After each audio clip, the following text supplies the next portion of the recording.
Bagiane padha kok. Lah iya. Tembangane kudu padha. Padha. Ya, sapa sepira-sepira tintingane?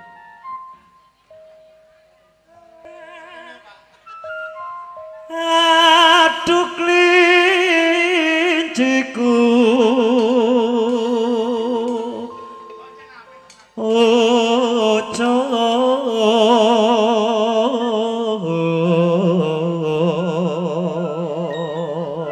Lah ucule menyang ndi to, Mas?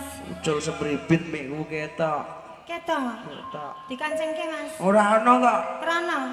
Nganggo grendel ya ora ana. Mangka iku dadi katresnanku.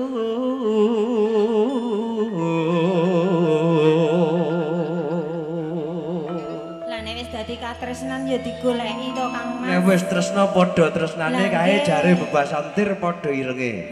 Lah terus piye Mas? Yen wis sir ya wis padha senenge. Oh. Ngalor ngidul.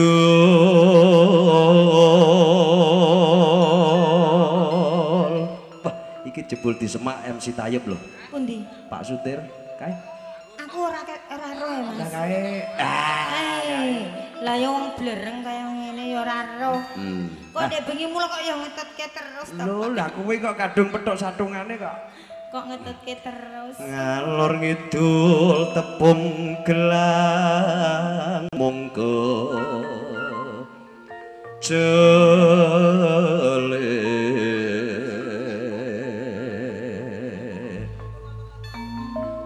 sae popuk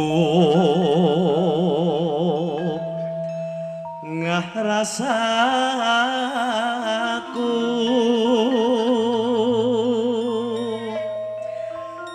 yen mulai bakal tak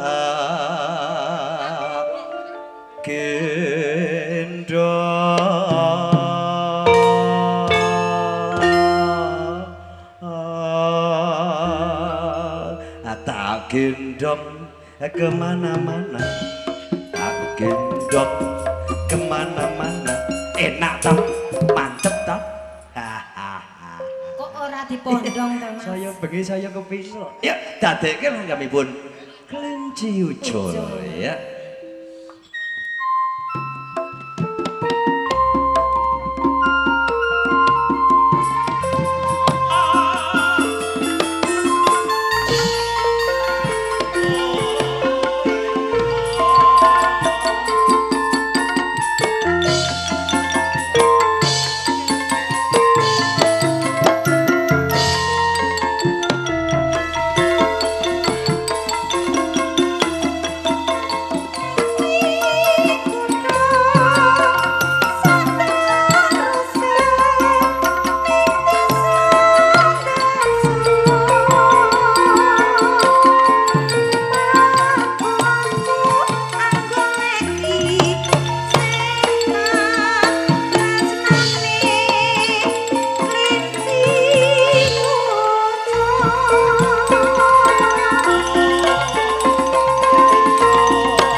gawe pong kurang senggahe. Kurang, Mas. Ayo wis akhir petuk setelane kuwi. Potong bayarane ngomong terus. Iya, konangan ta? Ya.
Jebul kelinci ucul iki pundutane Bapak Kapolsek lho, Tan. Napa nggih, Kang Mas? Tenan wis tanpa tak jarang iki wis tetep dilalah iki. Wis pokok enak rasane. Enak rasane. Mantep. Mantep. Jos. Jae wono yang payengan rasaku.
Bobote golek isine kendil.